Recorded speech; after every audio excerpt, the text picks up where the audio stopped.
Hi, I'm Rob from the Saddle Sore Ranch, and you're watching live from SSR.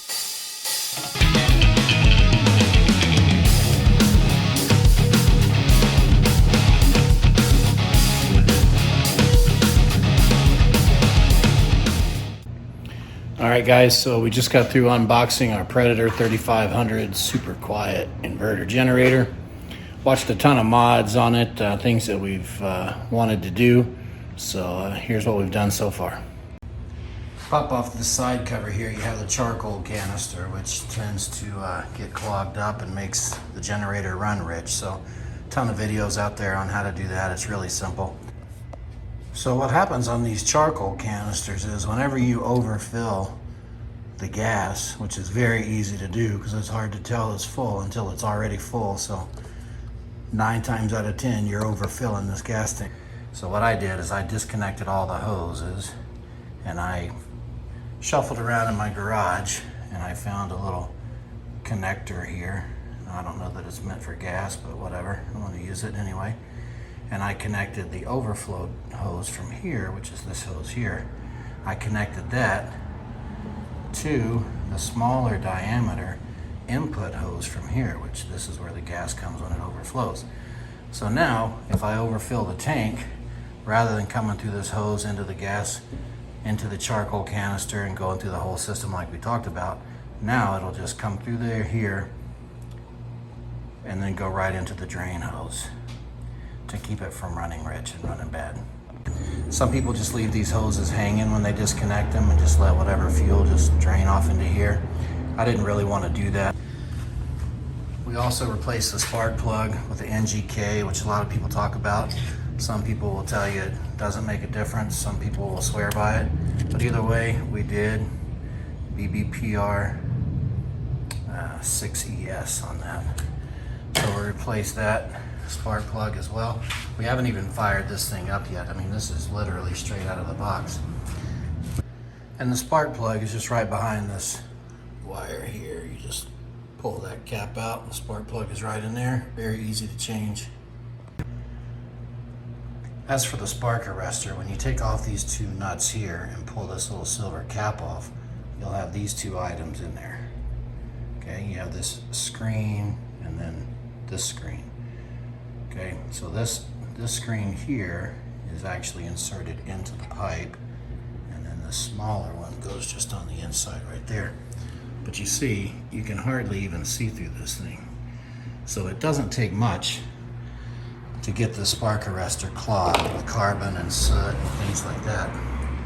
So that's why I just took mine off, because if it gets clogged up, I mean, your generator has to have exhaust. All engines have to have an exhaust, and plugging that thing up when it gets, you know, full of soot and carbon and stuff, it's like putting a banana in the tailpipe of your car. It's just not going to run right.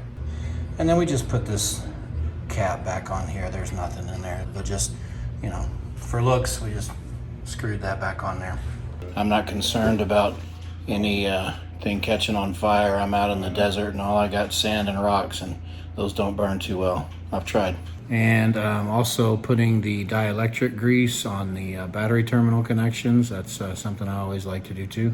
We do also have a magnetic oil dipstick that we've ordered for it. It'll be here in a couple days, which is one of the reasons that we haven't even fired the thing up yet. So we'll certainly install that before we fire it up the first time and break it in.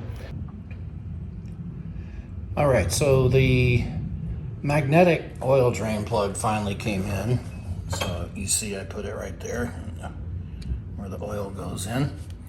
I replaced the one that came with it, which is just this little plastic factory one, with the magnetic one. So I put in a half a quart of Castrol 10W30 motor oil, because that's what it recommends. This is just for the initial startup. After this and the break-in, I'll go to synthetic oil. So there's the magnetic plug. Now keep in mind, I still have not even fired this thing up yet. I did just go and get about a half a gallon or so of gas. What you want to do for the initial fire up on this is have it all ready, put some gas in it. You want to let it run for an hour and then shut it down and change the oil. So that'll get all those metal contaminants and stuff out of there, washed out all onto the magnetic dipstick. And then you want to take that oil out and then put in fresh oil. Like I said, let it run for an hour and then change that oil, and that's pretty much the break-in. Anything like this, any motorized thing that you have, I mean, there is a break-in period. You certainly don't want to just take this thing out of the box, throw gas and oil in it, crank it up, and plug it into your RV or whatever, pulling all this power.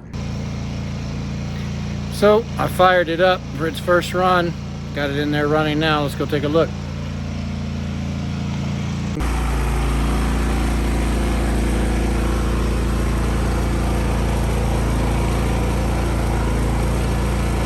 So that's all we've done to it so far. Stay tuned, like the video, subscribe to the channel.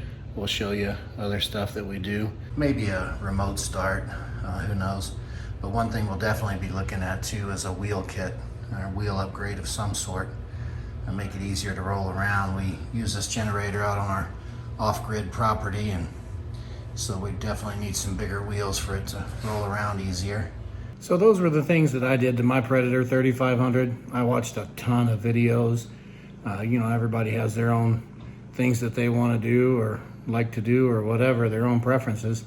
But out of all the videos that I picked, those are the things that I did for me that I felt were important. So thanks for watching the video. Hope you guys enjoyed it, and hope it helped you some.